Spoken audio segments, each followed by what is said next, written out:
জীবনে এত টেনশন ভাই, কোন টেনশন করুন বুঝতে পারতেছি না। এত টেনশন মাথার ভিতরে। কোন টেনশন করুন, এটা চিন্তায় আর টেনশন বেড়ে গেছে। কি যে এক কাজ করি। আচ্ছা যাক, এবার হলেন স্যার, টেনশন কিনলে বেসছে আমরা আয় কই। এই যে স্যারের বই এখন 2 ইঞ্চি, এখন তো স্যার কিনে আনছি, স্যার কিনে স্যার এখন ভিজে স্যার এখন দুই আবার সাইকছি সাকে আবার সুরাইতাম লই গেছি মেলে সুরাই আবার আনছি।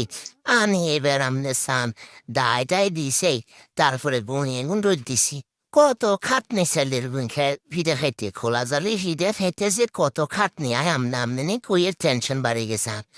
এইগুলো টেনশন করতে করতে আমি টেনশনে আছি শুধু, কিন্তু টেনশনের সমাধান চিন্তা করি। এই সান আবার এগুন মেয়েলি রোদ দিয়ে আবার এটা নসে কাপড় না দিলে ভালো হয়ে আয় ঘুমে কিনতে মত করিয়ে দেব। এরপরে হাতাবু তেতাসপাতা হরবে। এই চিন্তায় আর শেষে যাই। টেনশন কি শুধু এক কান্দে, কত টেনশন আবার এখানের উপরে আবার ইডি শব্দ নইলে কাপড় এনে আবার উড়ে যাবে বাতাসের লোভে। আরে যত টেনশন। যাক, টেনশন করতে করতে আর ঘুমের রোদ দিন হয়ে গেছে।